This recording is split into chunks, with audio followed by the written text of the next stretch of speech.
Your mission to build a city where families thrive, where our opportunity grows, and where the future is stronger than the past. This mission will not be completed in 1 year, 1 term, or even 1 generation. It will take all of us. Every street we improve, every neighborhood we strengthen, and every child we invest in, every opportunity we create, every decision that we make. One day, this mission will belong to the next generation. Our job is to leave them a city better than the one we inherited. Good luck. Now, I need to talk to the most important people in the city for just a minute.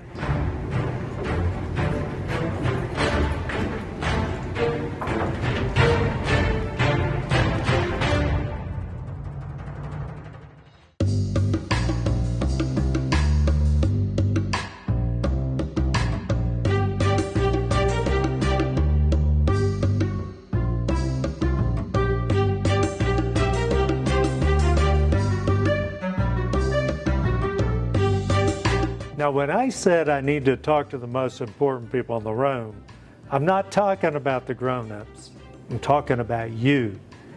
Because whether you realize it or not, you've already been given a mission. Now, not the kind of mission you see in the movies. There's no secret code. There's no gadgets. No theme music playing behind you. But it is important. Your mission is to grow up in this city, to learn in it, to play in it, to make it better than you found it. Yes, sir!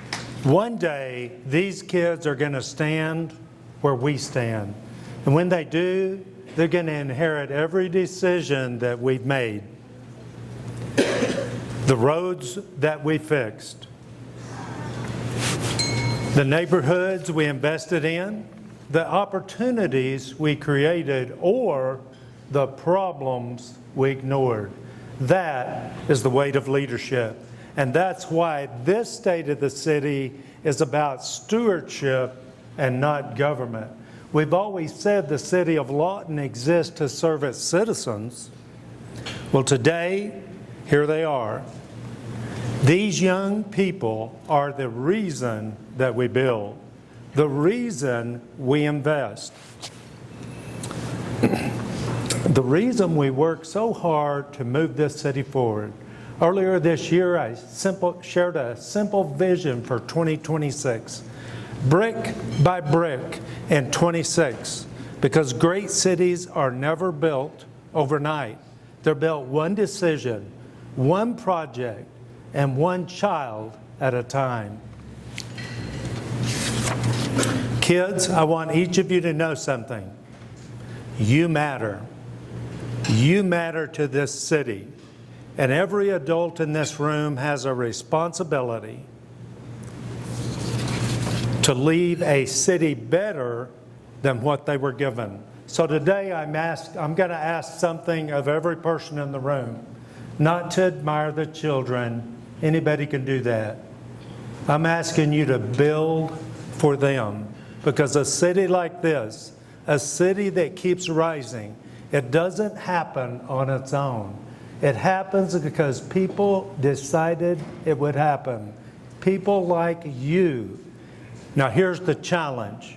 When you leave here today, don't just remember these faces. Go do something about their future. Mentor one of them. Coach a team, start a business, run for a council seat or another elected seat. Build the thing everybody says can't be built. Because one day, these children are going to inherit everything we do or everything we fail to do. Will you build it with me? If that's a yes, stand up right now and let these kids know that you're with them and you're dedicated to work with them.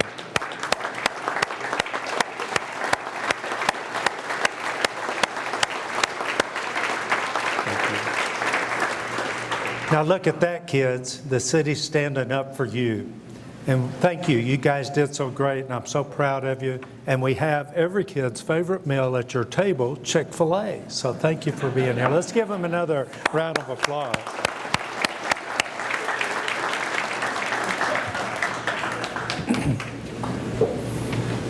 Isn't that great?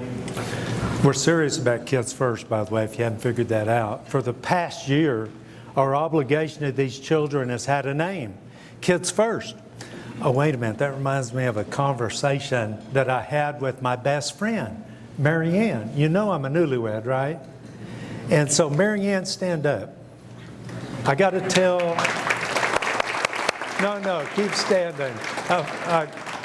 I might get in trouble for this, but I'm going to tell a conversation we had the other night. You know, we have the same conversations every newlywed couple has. And the other night, she told me she wants to have kids. So we're going to talk more about that. Mary Ann, you are my best friend, and you make me a better man and a better mayor. Please thank my lovely wife again.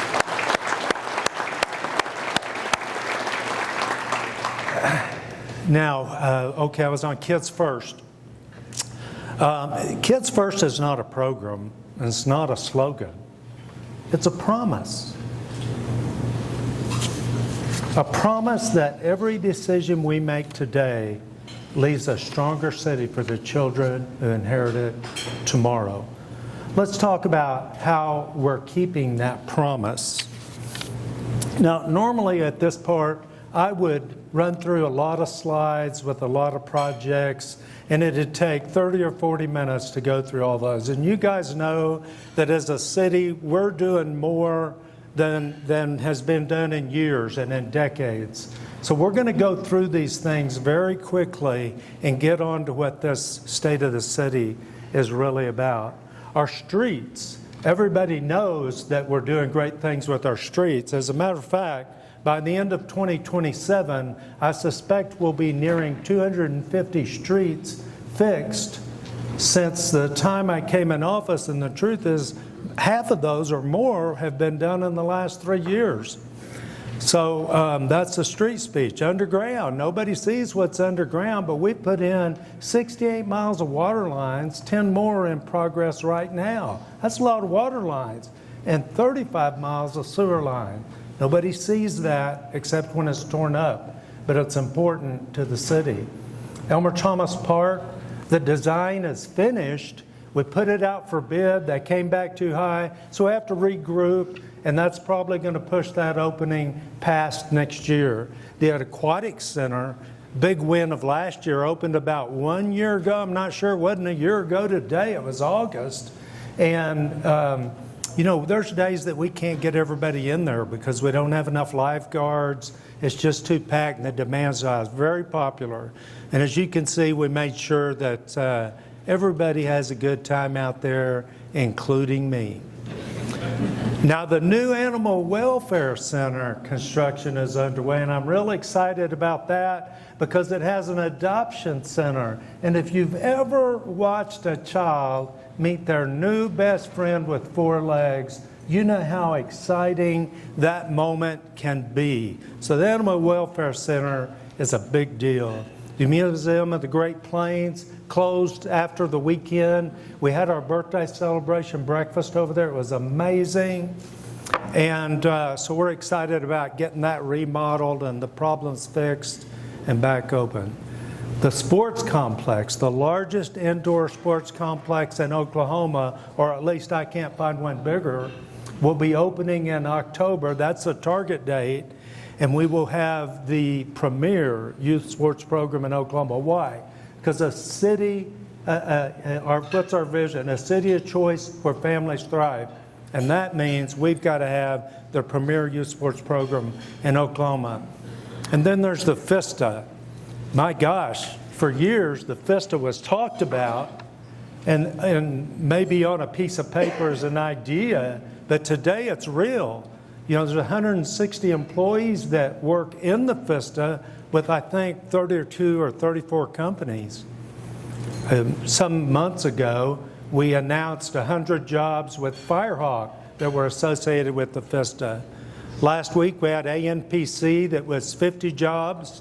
and then 243 jobs with Leidos Dynetics and the contracts associated with what they're going to be bringing here from Huntsville. Do you realize the FISTA in a very short period of time is up to over 550 jobs committed? That's pretty powerful. Matter of fact, we ought to give a little applause for all those jobs.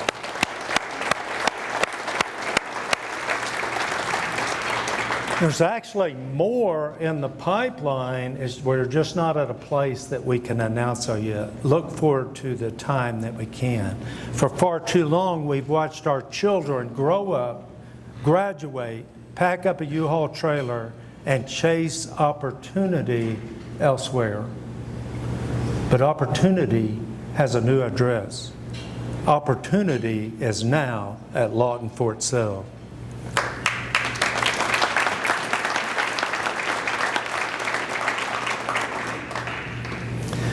Now, I just gave you a year's worth of work in about 2 minutes, but none of it happened on its own. A plan on paper never poured an ounce of concrete. A few years ago, the citizens launched Propel, and we asked our city employees to think differently. And we asked them to actually pretty much double up their load. We said, we need you to do twice as much work in the same amount of time, and we don't have any money to give you a raise. Now think about your boss saying that to you. And that's what we ask of our city employees. And they rose to the occasion in such a very short period of time. It was only 2 years ago, 2 years ago this month, that we passed Propel 2040. And look at the projects already in the works. So instead of thinking that all of our employees one department at a time, I'm going to ask every employee in the City of Lawton to stand up, and let's give you appreciation for all the work that you have done for Propel and transforming the city.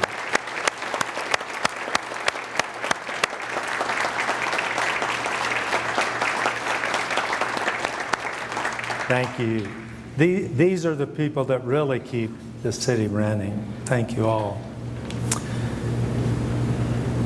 And every vision that I've shared today, the City Council has served beside me. I'd like to get them to stand up and let's recognize them. Councilman Lane Hooten, Teron Epps, Kirby Brown, Tiffany Woman Demery, Councilman Alan Hampton, and Councilman Bob Weger, and Councilwoman Sharina Williams. You guys stand and let's appreciate you.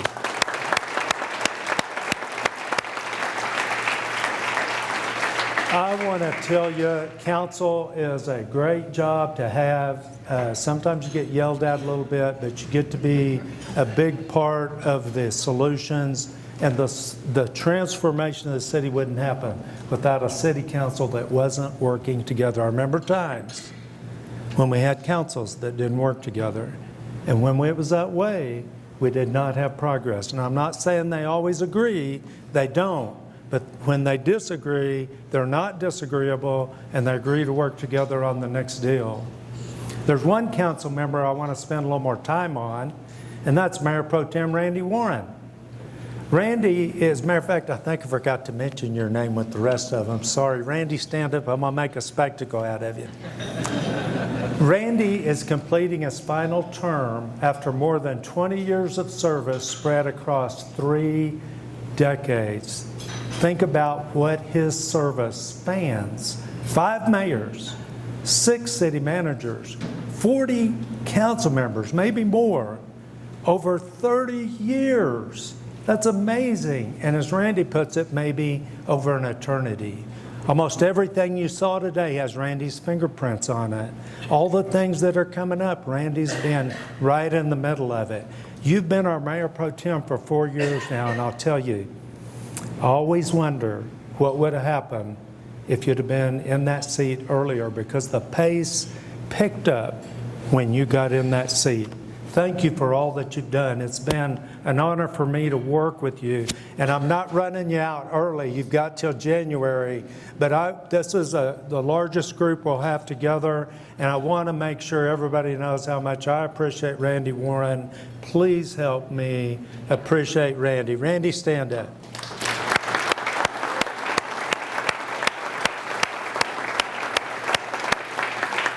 Thank you, Randy. Randy has never once wanted credit for all the stuff he came up with. And I'm going to give you a little hint. He's got the coolest idea coming yet. And I mean, it's great. It's still in the works, and it hadn't hit council yet. I'd also like to recognize the city manager, his deputy, and our city attorney and city clerk and their staff. So I want to tell you guys something. I need your counsel constantly, and I appreciate them because they tell me when I'm wrong. And every now and then the leader needs to be told when they're wrong. And they support me when I'm right, and we get a lot done together. The things that are happening in this city is because this leadership team is so dynamic. Let's give them a round of applause.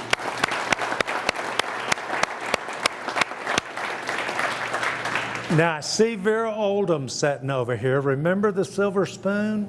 This was actually her recipe that we had today for lunch. And I was excited when they offered that recipe because that chicken salad is what I ate every time I went into the Silver Spoon.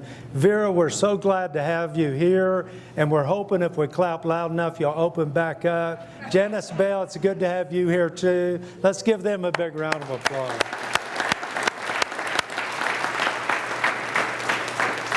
You know, I can't talk about the heart of the city without talking about Fort Sill. Lawton and Fort Sill aren't just neighbors, we're family. The soldiers coach our little league teams. Their kids sit in our classrooms. Their families fill our churches and our neighborhoods.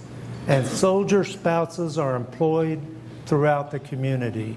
Fort Sill, our family, nominated us for the Defense Community Champion Award, and we won. Now that's family bragging on family. Isn't that cool? We won the Defense Community Champion. That deserves a round of applause too.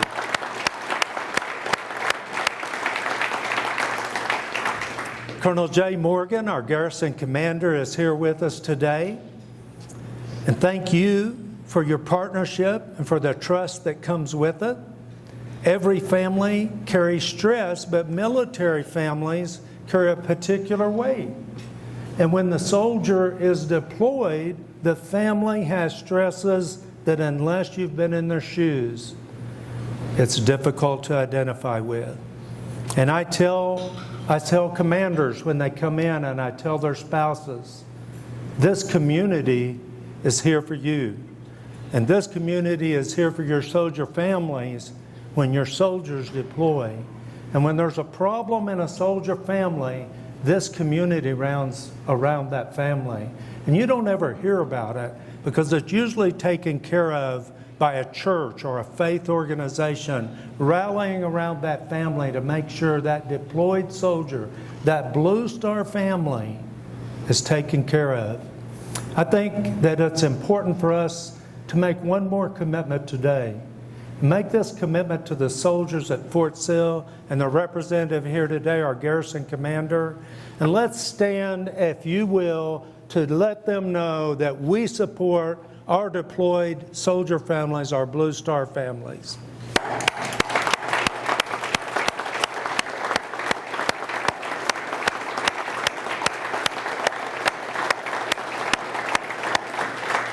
I get told all the time by senior leaders visiting Fort Sill that nobody supports their military installation the way Lawton does. So that's a big deal for us. Well, you've seen the projects and you've met the people behind them, but I hope you see something even bigger. These accomplishments are all connected. Every one of them is another brick, another investment, another promise kept. And next year, many of the things we've dreamed about will begin opening. Next year, the vision becomes a reality. The Animal Welfare Center with its adoption center will open. The Museum of the Great Plains will reopen.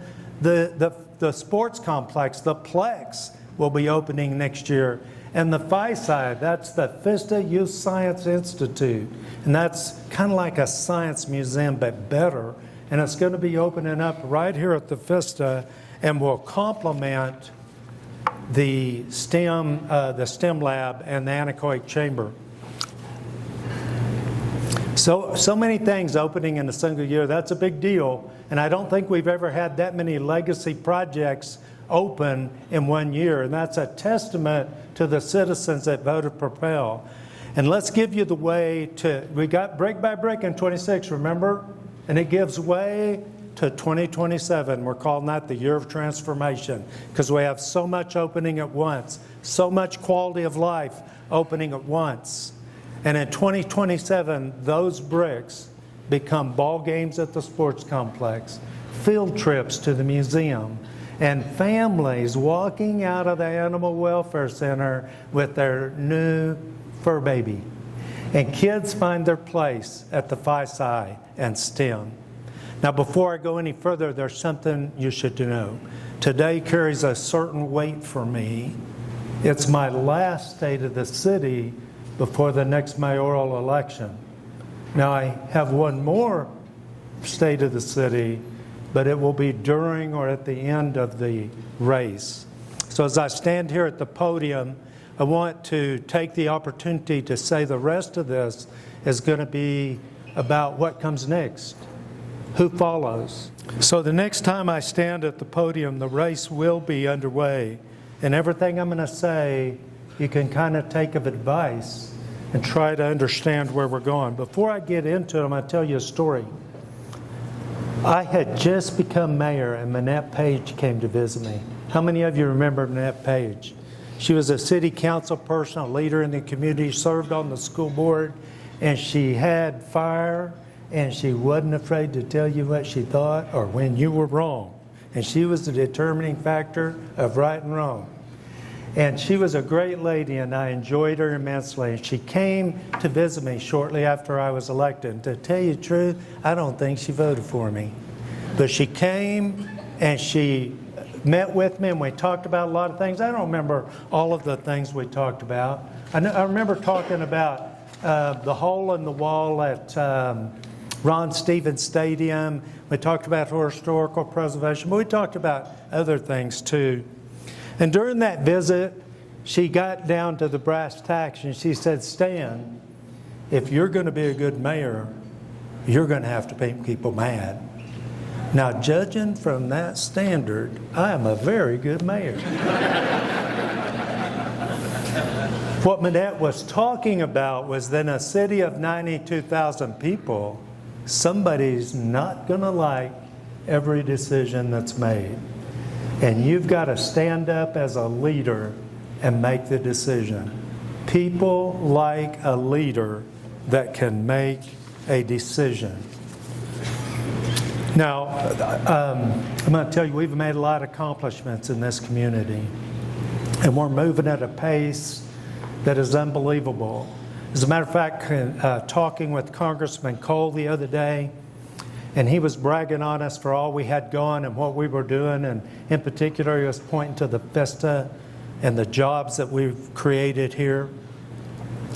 And I said, and he was bragging on me being the mayor and being a good leader. And I said, but Congressman, I feel like a turtle on a fence post because I have a great team. And you know the turtle on the fence post? How'd that turtle get there? That turtle did not get themselves on that fence post. And I'm telling you this story because we have so many people in this community that work together to make the city better. And the things that have happened, a lot of it I didn't even think of. But it's this community working together to make things happen. And when I told the congressman, I feel like a turtle on the fence post, I said, I have a great team. He said, yes, you do. And that's what it's about. And why am I telling you this story? Well, one thing is there's a lot of people that deserve credit. And I get to stand at the podium and I get to be the mayor. But I'm not the one that does all the work and I don't do anything myself. And it's not me that comes up with all the ideas. There are a lot of people. And also to encourage the next mayor, whoever that is, that you don't have to accomplish everything on your own.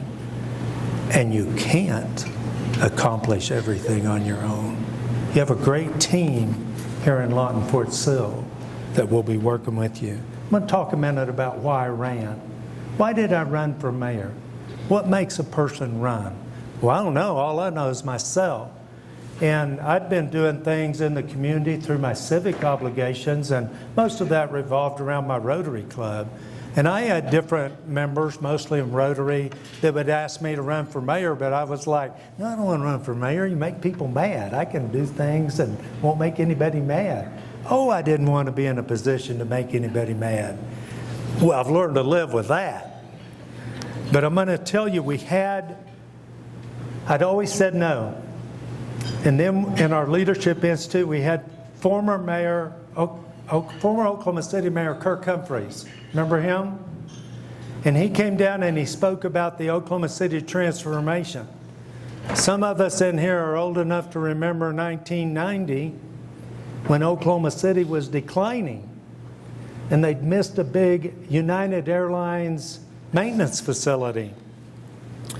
And so Mayor Ron Norick flies to wherever United's headquarters is, and he sits in the lobby and says, I'm not leaving until I see the CEO. And he finally gets into the CEO and he says, why did you not choose Oklahoma City? And he said, because we sent our junior executives and their wives to spend a weekend in Oklahoma City. And when they came back, they said they did not want to live in Oklahoma City. He brought that back and, working with his team, developed the first maps that invested in the city to create the quality of life. As well as doing economic development, they knew they had to change the city and invest in themselves. And what Kirk Humphrey said, now wait a minute, I forgot to tell you this.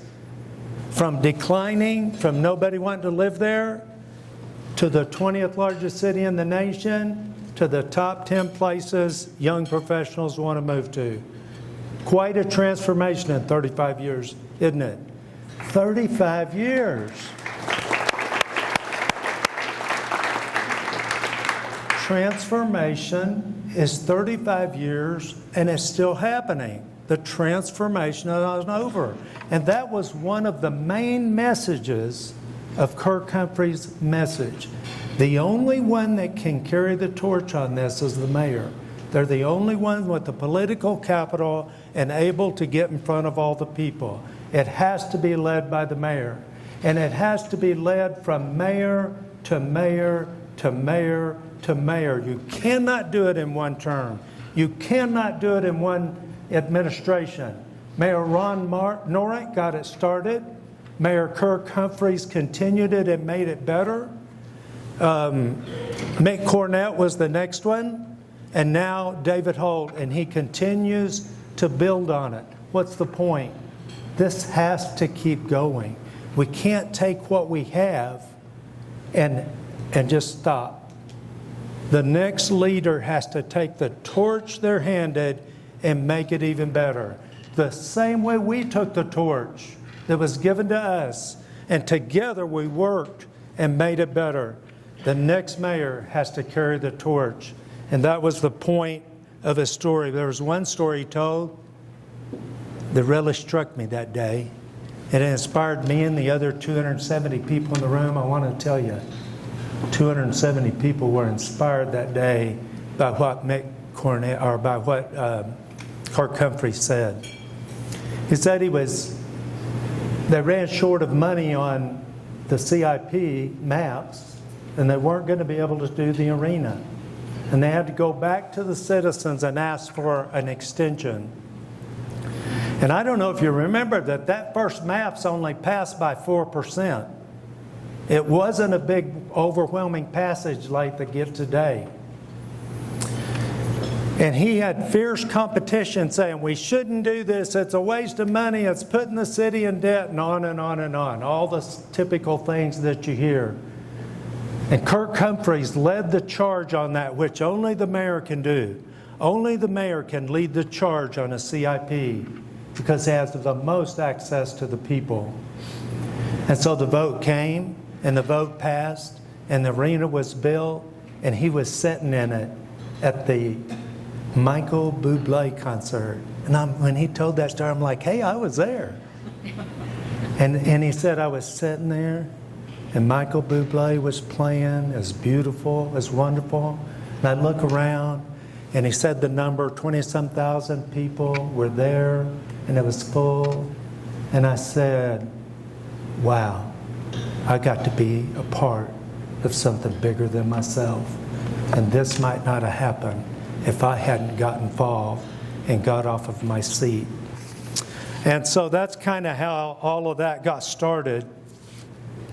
And so I want to talk a little bit about the kind of leader we ought to be looking for. Because you know, there are only three kinds of leaders. Only three kinds of leaders. There's leaders that divide, there's leaders that maintain, and there's leaders with vision.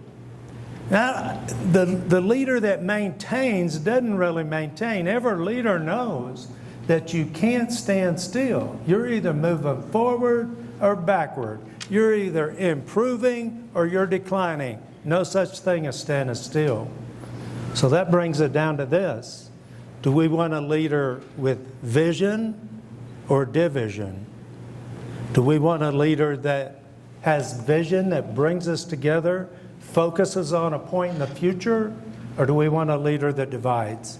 I think we know the answer to that. Well, what does a leader with vision do? Where does that vision come from? I get people all the time that say, how do you be a visionary and come up with a vision? Well, vision's a lot like a dream. There is a difference, but it starts with a dream. And you got to dream about what you want to be. And as a matter of fact, I would argue that you got to think about what's realistic and then dream a little bigger. Dream a little bigger. You can't stop with realistic. Nobody put you in office to just do what was possible. They put you in office to do what's not possible. So we need a leader with a vision. And so we start with that dream, but then you got to have a plan. How do we get there? But even the vision, even the dream and the plan does not make a vision unless you mobilize. You have to mobilize. And mobilize means you get everybody bought in and you get everybody involved that you can get involved, and you start working the plan and working towards goal. And I think there's another part of that, and I think it's listening. Listening to your team and listening to your leaders as you develop that vision, and it will continue to develop, and listening to them on the best way to do it. So it's all about mobilization, a dream, a plan, and mobilization. Which brings me to the next thing I want to say about our future mayor. We're transforming the city, and it has to continue. Mayor after mayor after mayor. It's a handoff. It's not the mayor's done, what are we going to do now? It's not the mayor's done and we change, okay? The progress you've seen today doesn't belong to me. It belongs to Lawton Fort Sill, and it belongs to all of us. And it only continues if it's carried forward.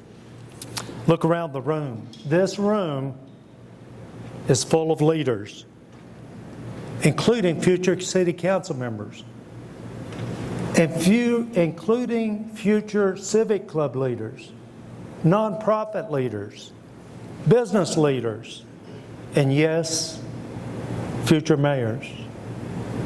Now I'm going to tell you, the odds are we're at the State of the City speech. I'm pretty sure every mayor for a long time has attended the State of the City speeches.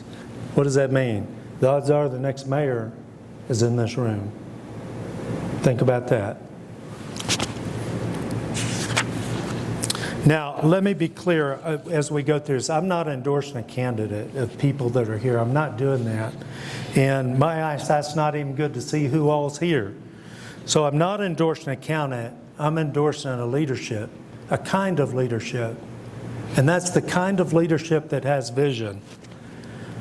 Leadership that serves, leadership that unites, leadership that chooses vision over division. And I'm going to tell you the most important ingredient is that you love Lawton Fort Sill. And if you don't love Lawton Fort Sill, you won't be able to take the heat, because the heat gets hot sometimes. But you do it for the love of your community. And your leadership, this is what we're looking for, is understand your job is not simply to protect where we've arrived, not simply to finish what we've started, but to complete it, add to it, and take it to the next level. The handoff of the torch to the next generation. You get the torch, you make it better, you hand it off to the next generation. Do you know those kids that were up here a while ago? Did you know that one of them in 15 years or less could be the next mayor?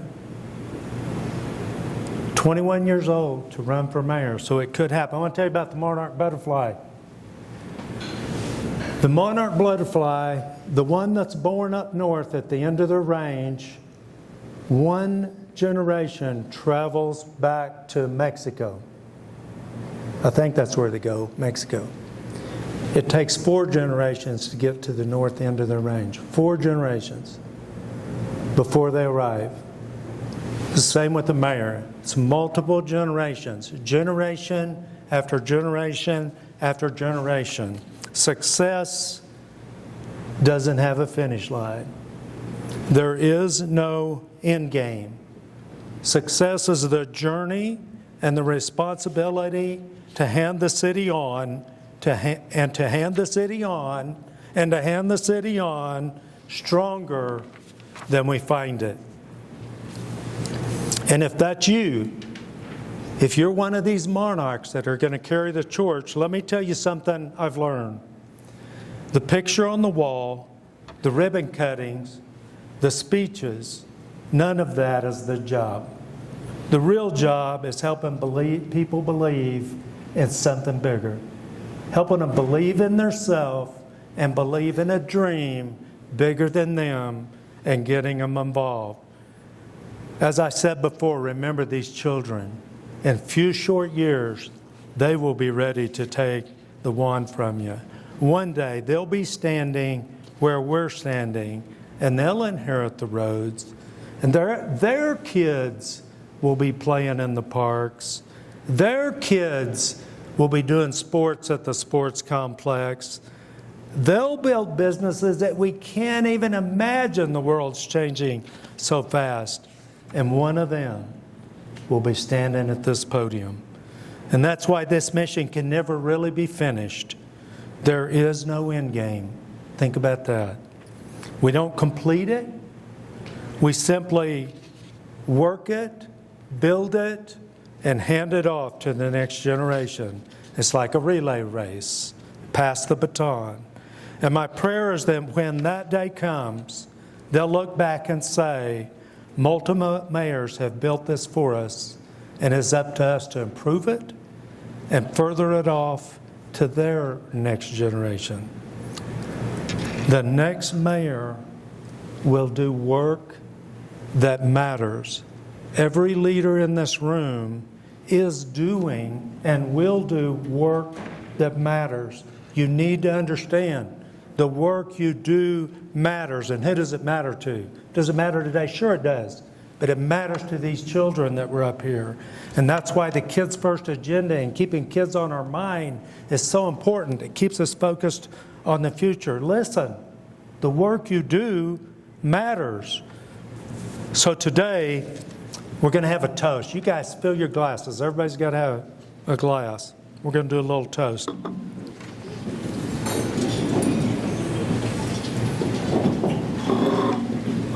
As we think about who the mayor will be, the next mayor, and even wonder, I hope some of you are wondering if it's you. I ask you to join me in this toast. That's a long toast. Don't get too quick. Here's to the men and women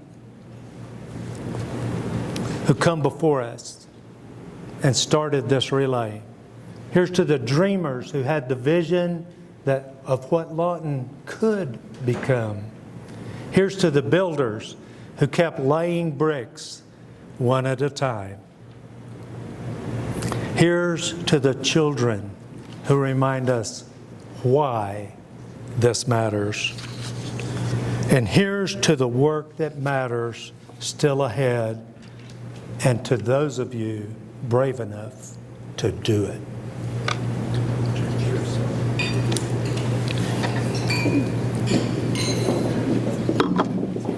Okay, that was kind of fun. Here's the punchline. The state of the city is strong, but make no mistake, the best days are yet to come. They're yet to come because of the teamwork of this community and what you put together. And I want to tell you one final thought. Remember, I said no the first times it came up. I said no until I finally thought about it. And I want you to know something. I'll be praying for the next mayor, whoever that is. And I believe in prayer, and I'm going to be praying for you. And I'm going to be praying for you as you go through this. And I hope you'll be praying too. Now I want to tell you one other thing before I step down from here. Being mayor has been the honor of my life. And aside from faith and family, it has been the most fulfilling thing that I've done. There have been a lot of challenges, and you get hit from every side. But the hardest things in life are the most fulfilling. God bless you all.